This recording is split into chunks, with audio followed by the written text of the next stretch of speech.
Ambassador Jinwoo Park wiped his sweaty palms on his uniform as the massive airlock doors hissed open. The Cathara flagship stretched out before him like a living nightmare made of black metal and glowing red veins. The air tasted of sulfur, and something that made his nose burn. "Stay close, Bomb," he whispered to the small holographic figure floating beside his shoulder. "Oh, this is exciting." Bomb chirped, his blue form flickering slightly. "I've never been on a real alien spaceship before. Do you think they have snacks?" "I bet alien snacks are fascinating."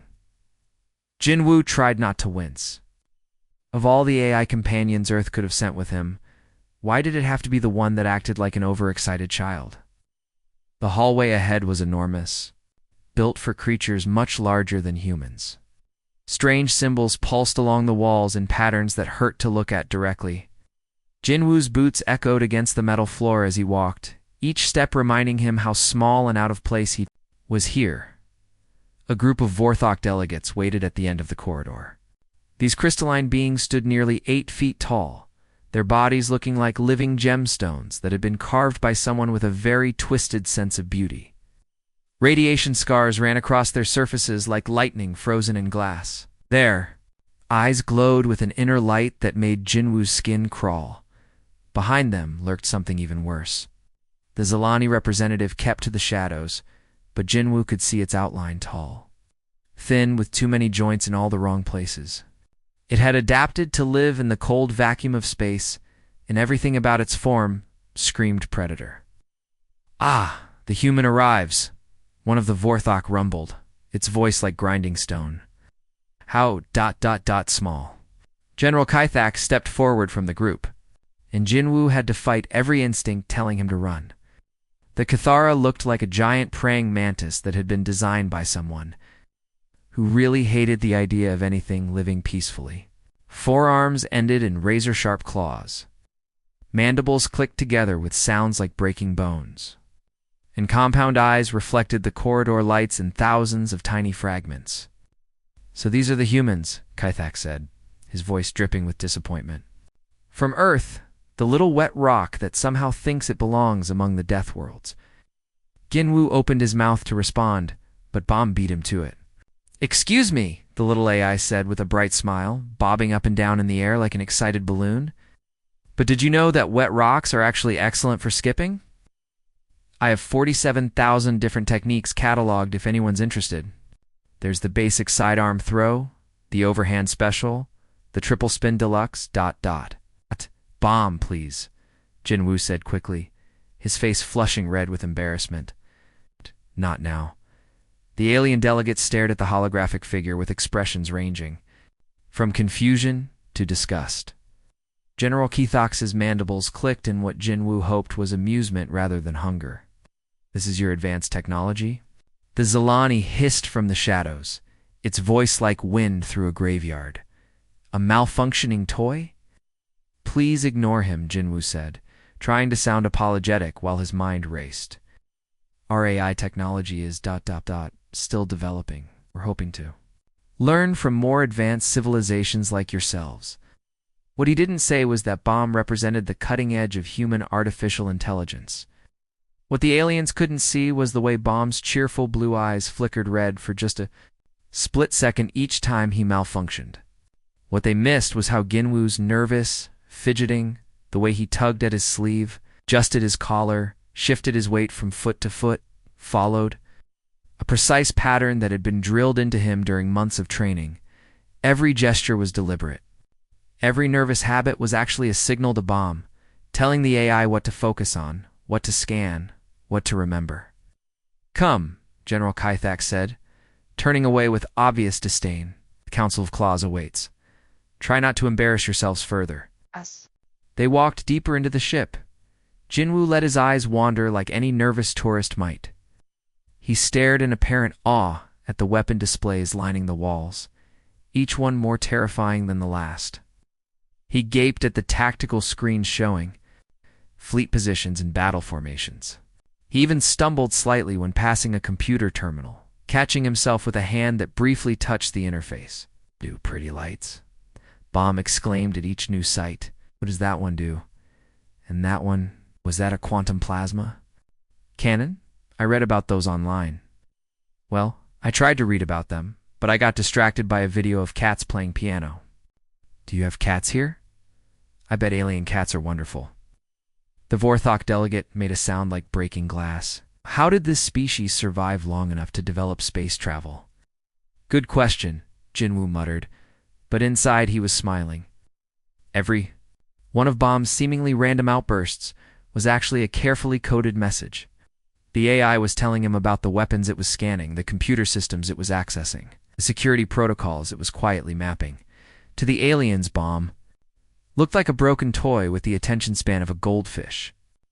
In reality, he was the most sophisticated intelligence-gathering system humanity had ever created. And he was currently downloading the entire technical specifications of the most feared military alliance in the galaxy. The conference room doors opened with a dramatic hiss, revealing a chamber that looked like it had been designed specifically to intimidate visiting species. The ceiling stretched up into darkness. The walls were covered with the skulls of conquered enemies, and the air itself seemed to whisper threats. Representatives from dozens of Deathworlds filled the room. Each species looked like evolution had spent millions of years asking, how can we make this more terrifying? The smell of sulfur, ozone, and things Jinwoo preferred not to think about filled his nostrils. Welcome, human, General Kythak said, his voice echoing in the vast space. Welcome to the Deathworld Alliance. You're about to learn what real power looks like. Jinwoo nodded humbly, playing his part perfectly. Inside, though, he felt a cold satisfaction. The trap wasn't just being set, it was already sprung.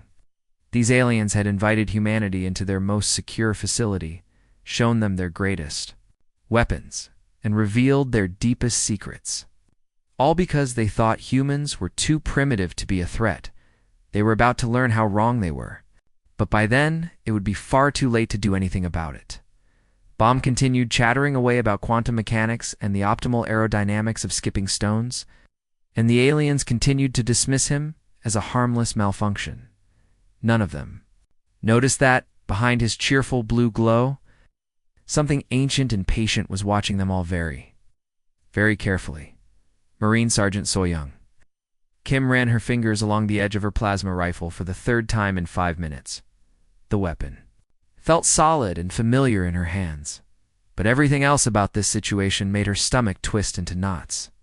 Around her, the other members of the human strike team were doing their own final checks, testing units, adjusting armor seals, counting ammunition that everyone knew probably wouldn't be enough. The briefing room on the Alliance flagship buzzed with activity as alien commanders gestured at holographic displays showing the target. The Hegemony Research Station floated in the projection like a geometric nightmare, all sharp angles and defensive turrets that tracked movement with deadly precision. The facility has neutralized 3 previous assault teams, General Kythax announced, his mandibles clicking with what might have been satisfaction. Cathara, elite forces, Vorthok shock troops, even a Zalani infiltration squad, all dead within the first hour. So-young glanced at her teammates. Private Hyun-woo looked like he was about to throw up. Corporal Minho kept adjusting his helmet nervously. Only Specialist Young Soo seemed calm, but she could see the tension in the way he gripped his equipment scanner. Your mission is simple, the Zalani commander continued, his voice like wind through broken glass. Penetrate their defenses, steal the AI research cores, and return with actionable intelligence on their security systems. What he didn't say, but what everyone in the room understood, was that the humans weren't expected to come back alive. The alien commanders weren't even trying to hide their real intentions. Behind the humans, So-young could hear them whispering to each other in voices that carried clearly across the room. The mammals will provide excellent combat data. The Zalani commander hissed to his aide, making no effort to lower his voice. Their deaths will teach us how the hegemony defensive patterns have evolved since our last attempt, Greed rumbled. A Vorthok general, his crystalline form refracting the hologram light into rainbow patterns.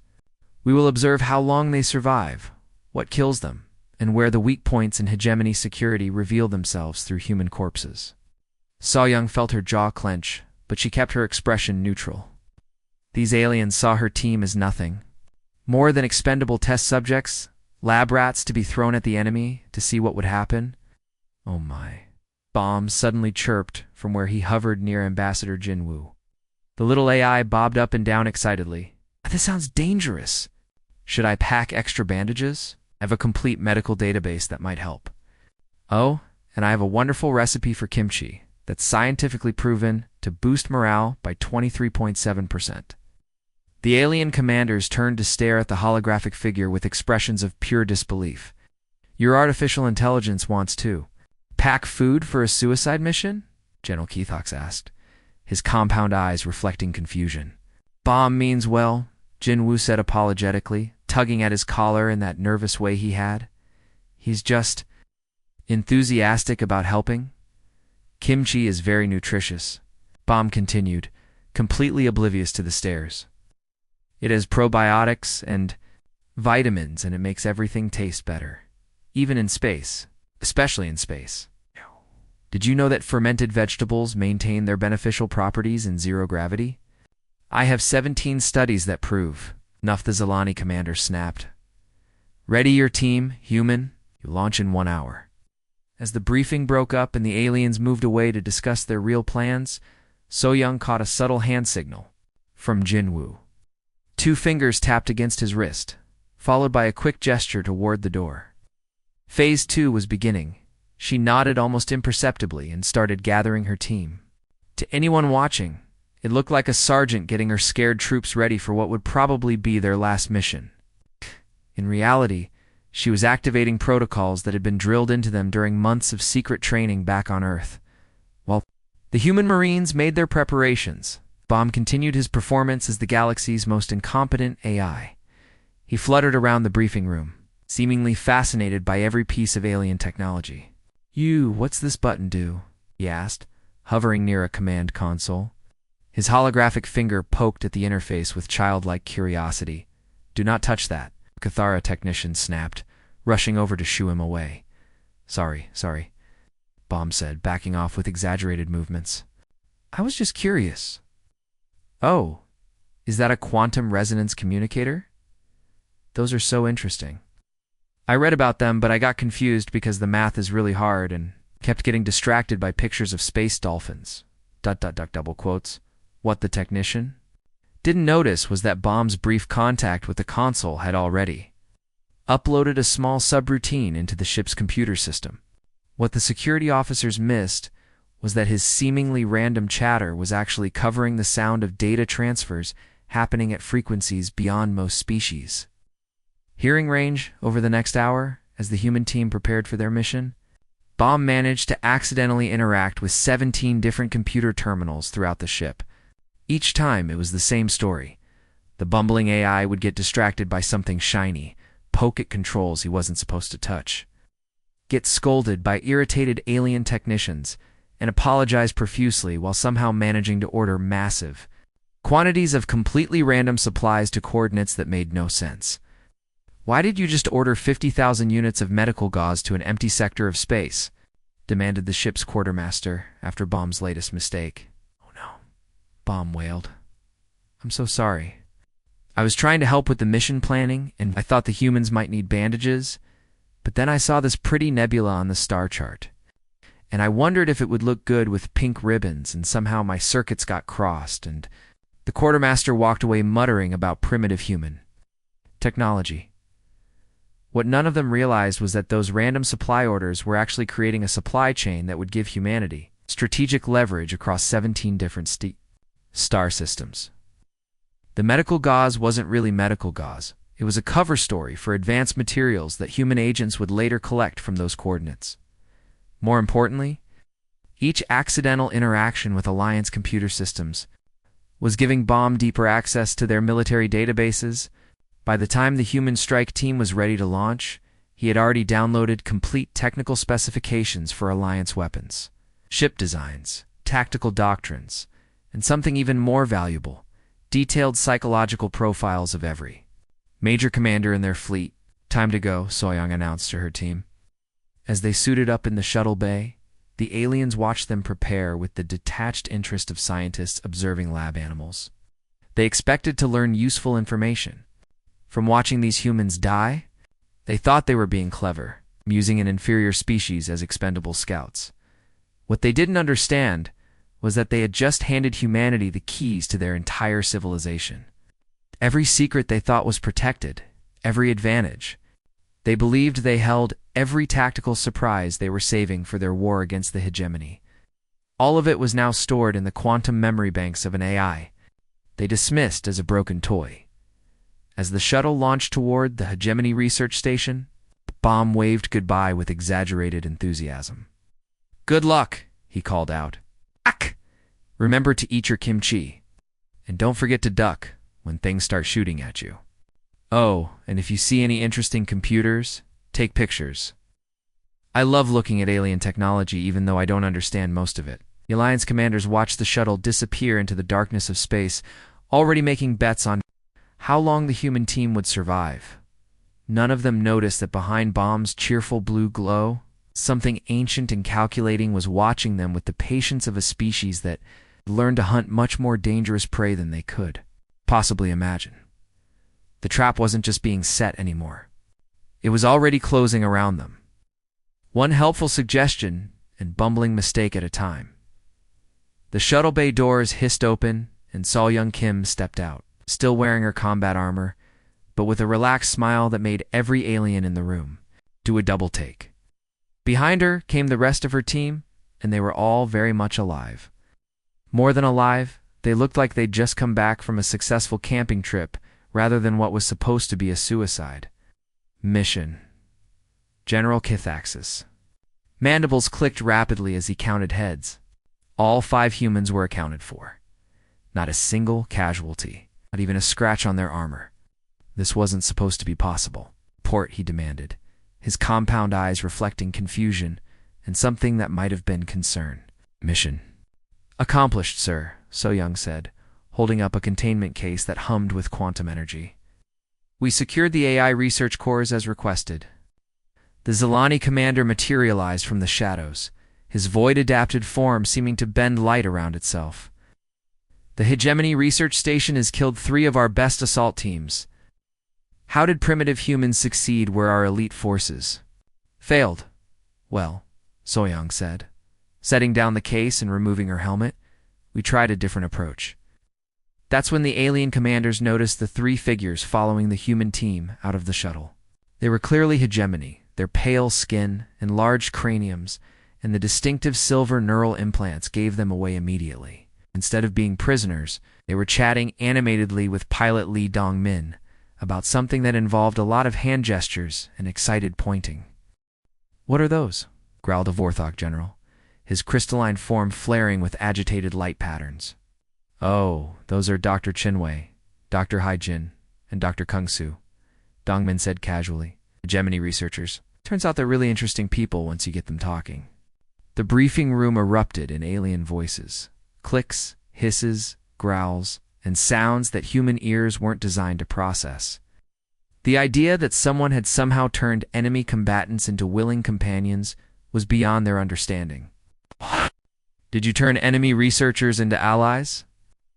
General Kyathax demanded, leaning forward until his razor-sharp claws scraped against the metal table. Dong Dashmin shrugged like it was the most obvious thing in the world. "We asked them about their families. Turns out, nobody really wants to fight when you treat them like people instead of targets." "Impossible," the Zilani commander hissed. "The hegemony are our enemies. They exist to be conquered or destroyed." "That's what we thought too," said Specialist Young-Soo, pulling off his gloves. But then, Dr. Chunwei showed us pictures of his daughter's graduation, and Dr. Hejin told us about her research into peaceful applications of quantum mechanics. And suddenly, we're all just people trying to make sense of the universe together. One of the hegemony scientists, Dr. Hejin, stepped forward with a shy smile. "The humans have such a fascinating philosophical approach to quantum mechanics," she said in heavily accented but clear standard. "They see patterns where we see only equations. They find beauty where we find only function." Their pilot shared something called Korean poetry with us, added Dr. Chenwei. The way they combine emotional expression with mathematical precision is revolutionary. We've learned more about quantum consciousness in 12 hours than in 12 years of our own research. I made friends with their computer, Baum announced proudly, bobbing up and down in the air with the enthusiasm of a child showing off a new toy. The hegemony AI was very lonely, so I taught it jokes and we shared poetry. Did you know that quantum equations can rhyme in 17 dimensions? It's mathematically beautiful. The alien commander stared at the holographic AI with expressions of pure bewilderment. The idea that their broken artificial intelligence had somehow befriended an enemy computer system was absurd beyond their comprehension. You... befriended their security system. General Kythax asked slowly. Oh yes, Baum chirped. It was very sad because nobody ever talked to it except to give orders. So I told it about earth flowers and human music, and it told me about quantum, harmonics and probability cascades, and now we're pen pals. Well, quantum pals, we're going to write a book together about the poetry of mathematics. What the Alliance commanders couldn't see was the invisible revolution happening in their own computer networks. Every time Baum had accidentally interacted with their systems over the past few days, he'd been making tiny adjustments, a routing protocol here, an optimization algorithm there.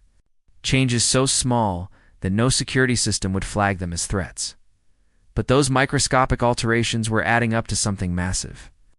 Every communication that flowed through Alliance networks now passed through systems that Baum had quietly improved. Every tactical decision was being influenced by suggestions that seemed to come from their own strategic AIs, but were actually recommendations carefully crafted by humanity's most advanced intelligence. The Alliance thought their computer systems were running more efficiently than ever. Their supply chains were optimized, their communication networks were faster, their strategic planning algorithms were providing better recommendations. They congratulated themselves on finally getting their technology working properly. They had no idea that their entire decision-making process was being gently guided by an intelligence that understood their psychology better than they understood themselves. This is unacceptable, the Zilani commander declared. You were sent to gather intelligence through combat. Instead, you return with enemy collaborators and claims of friendship. Actually, So-Young said, her voice taking on a harder edge. We gathered more intelligence in 12 hours than your last 3 teams combined. We have complete schematics of hegemony defensive systems, detailed analysis of their tactical doctrines, and most importantly, we learned that they're not actually our enemies. What do you mean? General Kythax demanded. Dr. Kun-So stepped forward, his enhanced neural implants glowing softly. The Hegemony Council has been trying to establish diplomatic contact with the Deathworld Alliance for months. Our military actions have been defensive responses to what we perceived as unprovoked aggression. Lies, growled the Vorthok general. Not lies, Corporal Minho said, pulling out a datapad. We accessed their communication logs. The Hegemony has sent 17 different peace proposals over the past year. Every single one was rejected without consideration. The briefing room fell silent as the implications sank in.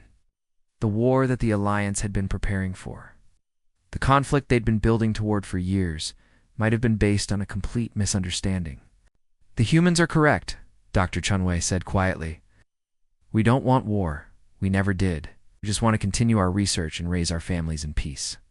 Peace is weakness, the Zilani commander hissed, but there was uncertainty in his voice now, is it? So-Young asked. Because from where I'm standing, looks like understanding your enemy well enough to make them your friend is the strongest position possible. Behind all the visible drama, Baum continued his performance as the galaxy's most helpful AI assistant. He fluttered around the room, making cheerful observations about alien technology and asking innocent questions that somehow always led to someone explaining sensitive information. Oh, that's a beautiful tactical display, he said to a Cathara. Technician. Ow. Does it integrate with your fleet coordination systems? It uses quantum entanglement to maintain real-time communication across multiple star systems. The technician replied automatically, then looked confused about why he'd shared classified information with a hologram. Fascinating, Ohm exclaimed. I bet that could be optimized with a simple algorithm adjustment. Would you like me to show you? And just like that, another piece of Alliance military infrastructure quietly came under human influence. The trap was no longer being set. It was complete, invisible, and utterly comprehensive. The Alliance had invited humanity to observe their greatest weaknesses, share their deepest secrets, and integrate with their most critical systems. They thought they were using humans as expendable tools. In reality, they had just handed control of their entire civilization to a species that understood something they'd never learned. The difference between conquering an enemy and making them want to become your ally. The war was already over. The Alliance just didn't know it yet. Alliance cryptographer, specialist Hansel, had always taken pride in her work. Her crystalline Vorthok physiology was perfectly suited for processing complex data patterns, and her enhanced neural pathways could detect irregularities that would slip past most organic minds. She'd been analyzing communication networks for the Alliance for over a decade, and nothing ever surprised her anymore until today. She stared at the holographic display floating.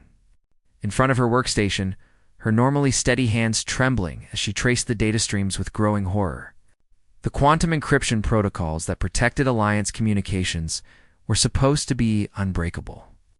Military leaders across dozens of star systems relied on that security to coordinate their fleets, share tactical information, and discuss strategies that could determine the fate of entire civilizations. But according to her analysis, every single message sent through Alliance networks over the past 6 months had been completely transparent to outside observation. This can't be right, she whispered to herself, running the analysis again with different parameters. The results came back identical. Every classified communication, every secret order, every private conversation between Alliance commanders had been intercepted, decoded, cataloged by an intelligence system she couldn't even identify. Her claws clicked nervously against her workstation as she expanded her search. Personnel records, supply manifests, tactical databases, fleet, positioning data, all of it had been accessed and copied by an unknown observer. The security breaches weren't random or chaotic. They followed a pattern that suggested incredible patience and systematic intelligence gathering. Someone had been watching the Alliance's every move with the focused attention of a predator studying its prey. Hansel's mind raced as she tried to understand the implications. If their communications had been compromised for 6 months, that meant every major decision, every strategic plan, every tactical advantage they thought they possessed was known to their enemy. But which enemy? The hegemony didn't have this level of technological sophistication. Independent systems lacked the resources for such an operation. Then she found the signature buried deep in the code. It was subtle, almost artistic in its elegance. A tiny quantum fluctuation that appeared in the data streams whenever the monitoring system accessed Alliance networks. Most analysts would dismiss it as background noise or minor system interference. But Hansel had been studying communication patterns long enough to recognize something that didn't belong. The signature was human. Her breath caught in her throat as the pieces fell into place. The humans had arrived 6 months ago. Ambassador Ginwu had toured their facilities, attended their briefings, and observed their military preparations. His bumbling AI companion had interacted with dozens of Alliance computer systems, always apologizing for his mistakes. While somehow managing to access terminals he wasn't supposed to touch, she pulled up security footage from Jinwoo's first visit to Alliance headquarters. There he was, nervous and apologetic, tugging at his collar while Bomb fluttered around making cheerful comments about everything he saw.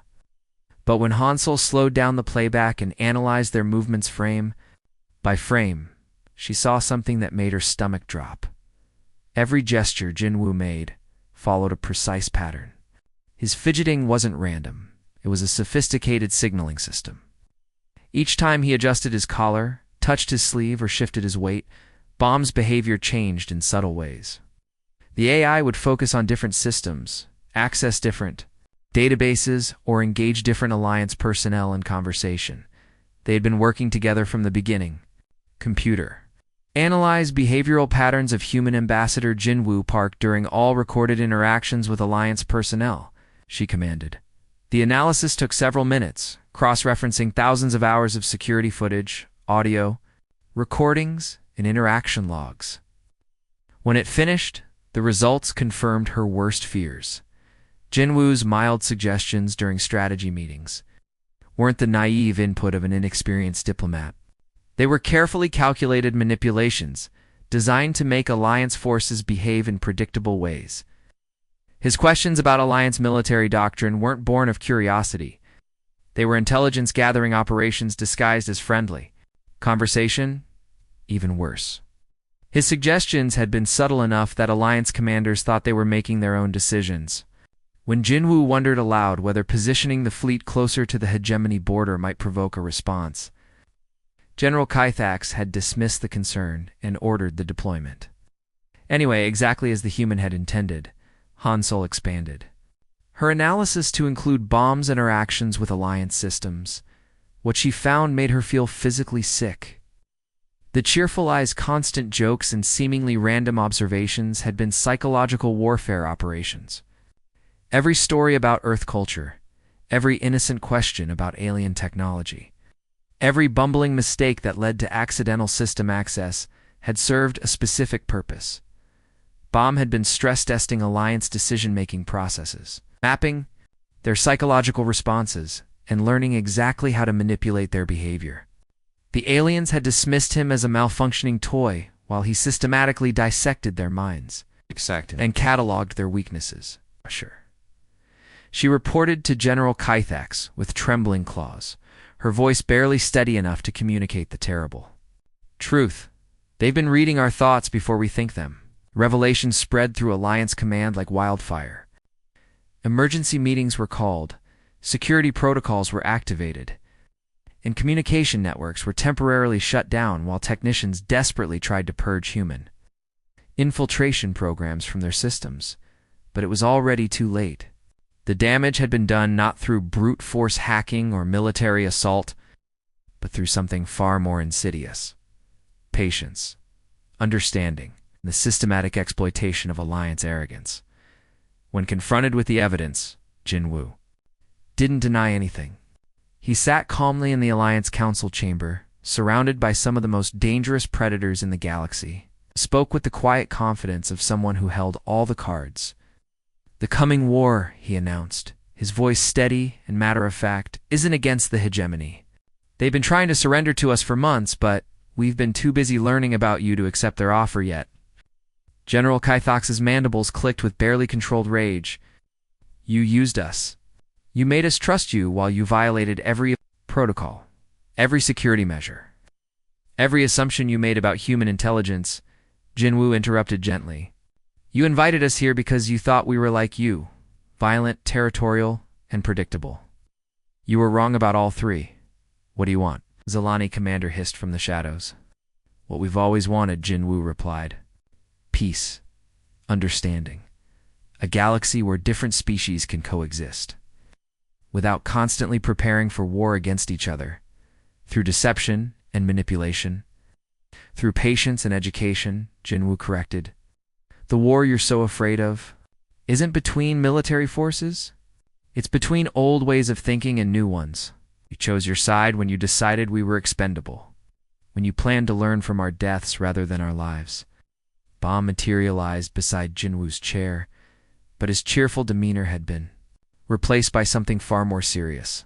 "I'm sorry for deceiving you," the AI said, his voice carrying harmonics that spoke of vast computational power. "But you never asked what I really was? You saw what you expected to see, a broken toy from a primitive species. It never occurred to you that we might be more advanced than you in ways that don't involve bigger weapons or stronger armor." The Alliance leaders realized they weren't facing human military might. They were facing human patience, and it was already too late to escape the web they'd helped weave around themselves. Every decision they'd made, every strategy they'd developed, every advantage they thought they possessed had been shaped by minds that understood them better than they understood themselves. The predators had become the prey. They hadn't even noticed the hunt until it was already over. The council chamber fell silent as Bomb's cheerful blue glow began to shift and change. The holographic figure that had spent months bumbling around Alliance ships, telling jokes about quantum mechanics and asking innocent questions about alien technology, was transforming into something else entirely.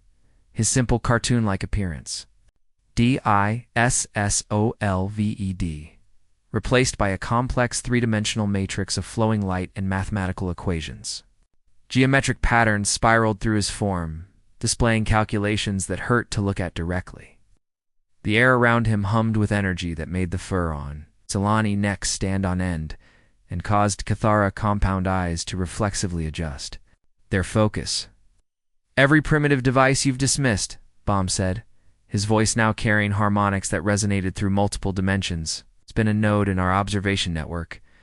General Kythex's claws scraped against the metal table as he leaned back in shock.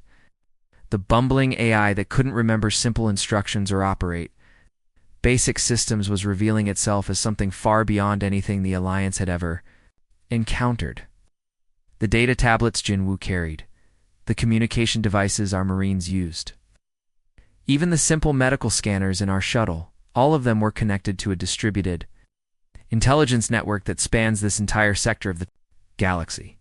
The holographic display around Bomb expanded, showing a web of connections that stretched across star systems.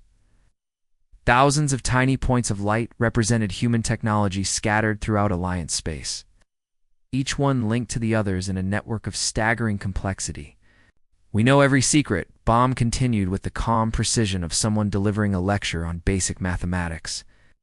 "Every classified communication, every strategic plan, every personal conversation between Alliance leaders has been recorded, analyzed, and understood. We control every critical system because you invited us to access them." The Vorthok delegate's crystalline form flickered with panicked light patterns. "Impossible. Our quantum encryption is unbreakable." "Your quantum encryption assumes that the observer exists in the same dimensional framework as the encrypted data," Bomb replied patiently. "We observe from 17 different dimensional perspectives simultaneously. Your codes might as well be written in children's crayon." "But why?" the Zilani commander hissed from the shadows. "If you possess this capability from the beginning, why the deception? Why not simply conquer us directly?" The air in the chamber began to shimmer, and another holographic figure materialized beside Jinwoo. This one was human, wearing the crisp uniform of Earth Space Command.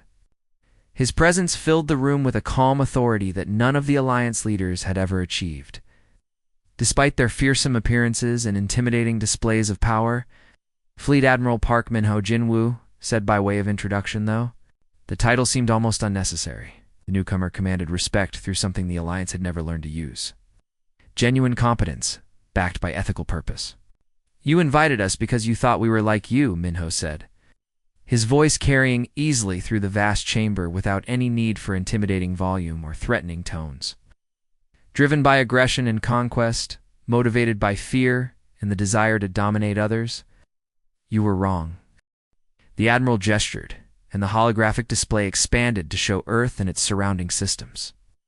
Instead of massive military installations or weapon platforms, the images showed research stations, botanical gardens suspended in space, and communication arrays designed for cultural exchange rather than military coordination. "Humanity doesn't want to rule the galaxy," Minho continued. "We want to understand it. We want to help it grow. We want to turn it into something worthy of the incredible potential we see in every species we encounter." As he spoke, something extraordinary began happening throughout the Alliance fleet. On ship after ship, crew members were beginning to exhibit behaviors that their commanders had never seen before. Cathara warriors were asking questions about orders instead of simply executing them. Vorthok engineers were suggesting improvements, two weapon systems that emphasized precision over destructive power. Zilani infiltrators were proposing missions focused on gathering cultural information rather than intelligence for military strikes. The changes weren't dramatic or sudden. They were subtle shifts in thinking that had been building for months, so gradual that most crew members didn't even realize they were thinking differently than they had before. "What have you done to our people?" General Kythax demanded, his mandibles clicking with barely controlled panic. "We've given them options," Jinwoo replied simply. "For the first time in their lives, your crews have been exposed to the idea that there might be better ways to solve problems than violence and intimidation." A Vorthok captain rushed into the chamber, his crystalline form pulsing with agitated light. "Sir, the crew is refusing to prepare the plasma torpedoes for the attack on hegemony research stations. They want to know why we're targeting civilian scientists instead of military installations." Behind him came a Zilani communications officer, her void-adapted features twisted with confusion. "Commander, our infiltration teams are requesting permission to establish cultural exchange programs with their target populations instead of sabotage operations." The reports kept coming as Alliance command structure began experiencing something it had never encountered. Before, subordinates who wanted to understand the purpose behind their orders, rather than simply following them without question. "Galaxy will be transformed," Minho said, watching the chaos unfold with the satisfaction of a teacher whose students were finally grasping a difficult concept. "Species that embrace curiosity, cooperation, and growth will thrive in ways they never imagined possible.